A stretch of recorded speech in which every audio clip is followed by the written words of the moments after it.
helping out with these Corsair cups. It's the finals, and in the top right corner of the map, playing for Storm Gaming, it's gonna be true. I'm just thinking about John Cena right now. Do do do do. In the bottom left, as the blue Terran, it's ByuN.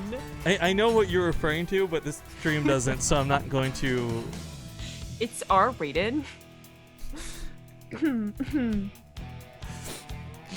Anyways. Get the giggles out. We got an awesome finals. We got to cast this up.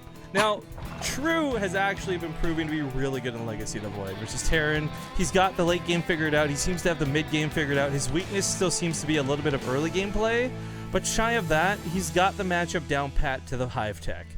ByuN, however, the reason I think he's one of the best Terran players in the game right now is not because he can cheese out and throw some Reapers down and do cool micro, and keep in mind, guys, he can do all of those things, but it's the fact that he has the late game figured out. He's one of the few Terrans who got on the Ghost train really early, but we'll see if it gets to that point, as 3 racks Reaper is going to be providing some stress to True, and if True's going to go with Lings instead of Ravagers, he's going to have a bad time. And this is kind of what I was talking about. Like, Orbital Shipyard is a map where we're seeing a lot of Reaper usage anyways, but this build specifically makes the early game really difficult for Zerg players. And True, like I said, this seems to be one of the few places he's got a bit of a weakness. Yeah. It's Orbital Shipyard. It's the first game versus a Terran. This honestly is like, I feel like it should be expected. It's no longer the 2 racks that the Terran will start off strong with. It's the 2 to 3 racks Reaper, especially on a map that is that really plays to their strength, like Orbital Shipyard. But unfortunately, True either likes the way to defend this with Queens or doesn't know about the Ravager defense. I would find that shocking, though, as True's been one of the longest first players to play Legacy of the Void. That's a better way to put it.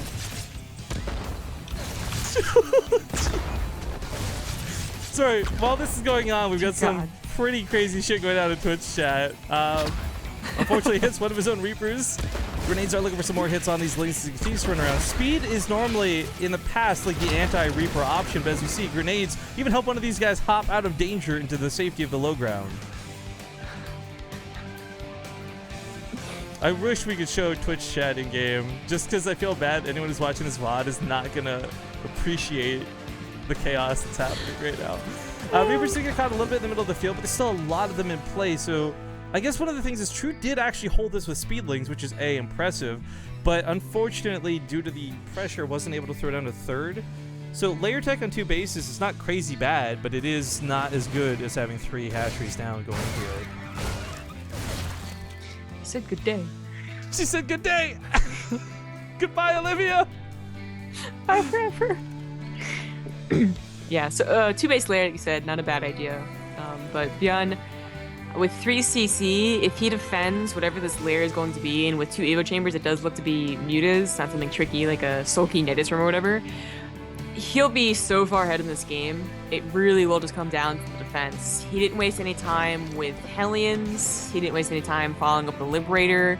He's had pretty nice barracks production, so there's going to be a lot of Marines to move around and not purely depend on those Mutas. Now he scans and sees the lair. Of course, he saw the lack of a 3rd base, but he also sees the Evo Chambers, which do start the 1-1 before the Spire, which is a little weird, you know, because you get for a 2-base lair, which really is cutting into your economy, but you still get the upgrades first. And I guess this is why it's weird. It's not going to be a Spire. It's going to be a Roachhorn. Huh. I would have, this would have been a lot, this would have made more sense to make when you saw the Reapers early, but, oh my god, chaos with these Lings getting thrown everywhere. But Roaches, Ravagers, I mean, first off, it's good Liberator defense out of what is potentially coming, but secondly, Roaches are luckily one of these units that don't need a lot of upgrades. They can play the mid game pretty well, just on their own. Oh, gonna get a cancel on his 3rd? No way. Okay. Yo, we got a really smart guy in chat who knew exactly what you were talking about with the John Cena reference. Yeah. Good job. Well, let's see here. Back at home for ByuN, he has bulked up a considerable amount of Marines. And you know what? It's not even just that it was a Roachhorn, it was, the lack of the Baneling nest up to this point. So not only are there not really going to be any Banelings in play, but they're not going to have speed for a fair amount of time. So ByuN with this many Marines, just stay clumped up. You're gonna have a grand time against just Lings in the open. Yeah. True is getting a Baneling nest though, so maybe looking towards like a Roach Baneling all-in, which isn't bad, but it just had such a rough start, you know? Like the lair feels almost useless with how early he got it. You know, the 2-2 is obviously only just now starting. Centrifugal Hook's only just now starting. Roach Speed didn't even start with the lair, so he cut into his own economy a fair bit to do that, and it just doesn't seem like it's reaping the rewards quite yet. There's the 2-2 now, though, in Centrifugal Hooks, and that's what, of course, you would like the lair for. But ByuN has gotten away with the 3rd CC. It's now on location. He's up 49 SCVs, which is pretty nice.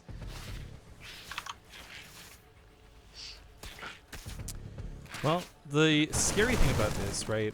It's still continuing melee tech. Yeah, there's gonna be Roaches, Ravagers, Banelings, sure. All of these things are scary for Terran to deal with. But it's the fact that True has been able to consistently upgrade. You know, there was that pressure to the later 3rd, and that looked like this game was going to be in ByuN's control, but it's not really the case. And even though he might start dropping here in a moment, if True gets away with all these upgrades, it means he's going to sail his way to hive tech pretty easily. And while I mentioned before that ByuN has a good control and grasp on how to play late game TVZ, doesn't make it any easier. It's still a very difficult part of the matchup to play. And all these Marines! It's funny. I mean, weirdly enough, that Crucible did the damage. Every one of these Marines just stimmed. That's 10 health off 30 Marines, 300 damage, no big deal. Just saying. I guess they're not all over there, but still.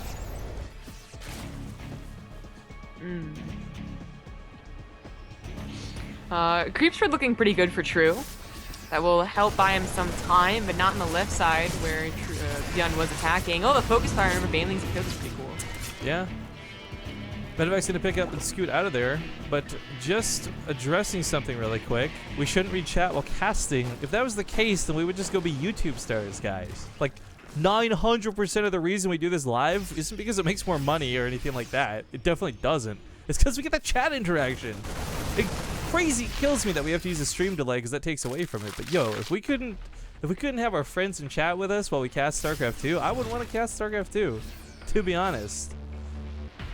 I'm just thinking of an Olivia soundboard. I was thinking actually of her last night where she was making fun of other people in chat. It's like, you guys need to cast the game. True is now trying to get away with a hive, but honestly, despite the supplies looking similar and being 3-base versus 3-base, True is still not looking like fantastic in this game. You want to be on a 4th base by now as a Zerg player. Ravagers are taking up a lot of that supply, and they're not actually doing a lot with it, to be honest. If ByuN were to push out his entire army and had that good ByuN control we know him for, he'd probably take a really good fight and maybe be able to push the win before the Ultras Cavern was even a threat. But he's not feeling too confident to do that right now, I suppose, and is just continuing to drop. But I think if he saw the hive, he would just push. Oh, there's a Doom drop in the top left, though. There might be a Doom drop set up. I mean, like it's a triple pronged attack set up to go, but it's gonna be well defended. I mean, the Spore Crawlers alone already take this medevac to almost dead. The Banelings are here to defend against the Marines. There's actually nothing in the main. No, I take that back. There's plenty in the main. True is so ready for this. There's a reason why you stop dropping big, you know, a lot of medevacs versus Zerg, unlike, you know, versus Protoss, where a Doom drop could really win you the game. And that's usually because it's just ineffective to drop. When Lings are so quick, they can already get on top of your army. Yeah, I mean, if the Lings are underneath the medevacs, you don't even need the Banelings. They'll pick off the Marines one at a time before they even have a chance to get healed, much less get reinforcements. But we got the Ultralisk Cavern on the way, Adrenal Glands on the way, 3-3 started, as well as Pathogen Glands. Everything here is kind of going according to plan for True. ByuN has a really nice army supply, though, and he might just be able to hit it at a sick timing before those Ultras have chitinous plating, before the army's really ready to fight. Because keep in mind, folks, 2-2 Marines can actually contest 3-3 Ultras as long as they don't have chitinous plating. Getting all the other upgrades, True will still have a scary army, and off the back of a, you know, super late 3rd, not really a great game for him, but he's still going to the late game, and Zerg will always look scary in the late game. ByuN is finally posturing for a big main attack, though, collecting most of his forces in the middle of the map. Yeah. This is really scary though. This is a really dicey moment in time here for True, because now he has to hold on until those Ultralists have chitinous plating. I like that he actually didn't invest in jumping straight to Ultras. That would have been a huge gas dump, something he much needed more Banelings for, Infestors for. Getting an army that can fight here and now rather than an army that might or might not fight in 2 minutes. Well, that fourth base looks like it's going to be free, as almost the entire army is defending against the natural right now. And the main. My bad. Both. No, that fungal holds an empty medevac in place. And there's the Corsair battle shots. Nicely done. Nicely timed. Chitinous plating is halfway done, but that is a big army for ByuN. Yo, I think, and he is prepping for ultras. I really think that if he can just get a couple of fungals off, he'll stall this out, and that'll be fine. But that's a lot of Widow Mines that made it to the front lines uncontested. First couple ultras are popped once again, and not going to be that effective until chitinous plating kicks in. Only 3 armor in total for these bad boys. But fungal growth holds over here. Drop of the main goes off. Unfortunately, nothing to defend this time around, but the medevac going to go down to the spore crawler, so it should be easily cleaned up. That ultra goes down and seconds away from chitinous plating completing as well. That fungal growth though on top of the army, so sick, but drops in the natural while this goes on as well, and plenty of drones have died while this has been happening. Yeah, now on a 4th base and a planetary too. Surprisingly, True has surpassed a Terran in 3-3, and we'll have that finishing up shortly, but not really an army to use it. Ultras are now going to be pretty damn beefy, but ByuN is a better army, and he does have the ability to make ghosts. He got a Ghost Academy. Yeah, funny to see the Thors being built, actually. There are not really any air units to... I feel like almost a misclick, maybe? Oh, the Crystal Boss almost would have killed so many of those medevacs. So at this point, collected, there's a lot of Widow Mines that need to be cleaned up. Oh, this is bad. Ooh, Glass is finished. Pulls away from this. Okay, not so bad. Still kills a lot of links with that. But, okay, so we talked about ghosts. For those who don't know, again, I know there's still a lot of people who are tuning into Legacy of the Void, maybe for the first time, maybe for the comeback, but Ghost Snipe is really the only way to deal with Ultralisks right now. The argument can be made that Liberators with their auto attack hitting for 100 when fully upgraded are better, and I wouldn't disagree with that, but there's just no way to really maintain air control versus Zerg right now. Yeah, Viper's pretty good. But ByuN has that perfect army. I mean, even adding a Thor seems a little silly as there wasn't any air, but it's going to pack a punch and potentially derp out the Ultras for a second. His own upgrade's finishing up, and True is on the offensive, which you can't really, I guess, attack or defend. It's just in a bad spot all around. Going to get the planetary, though. Oh, kills the planetary, but the snipes pick up a couple infestors on the back end of it. I don't think losing the planetary is that devastating because he can still float his main over, which has expired. All the minerals and pretty much all the gas. We do have a drop going back in the natural when this happens, though. Good old classic Marines getting some good damage here. They can pick off that Baneling nest, which would be pretty damn big. But Ultralists have that role where they've got the splash damage and not as necessary to have Banelings, but still good to have nonetheless. Down to 13 drones and half the army supply. ByuN decided not to take the engagement, but is now stimming forward, trying to snipe some ghosts, some infestors, some ravagers, whatever you can find on the backside. And that just is not a very big army. Nope. Feeling bad for True with 12 drones, just no really way to come back into this. He's building 4 more infestors, but those are going to be some of the last units he builds this game. Snipes going off on the Ravagers, and we just take the free damage where you can get it, but hopefully ByuN doesn't give too many of these snipes away. He needs them for the Ultras still.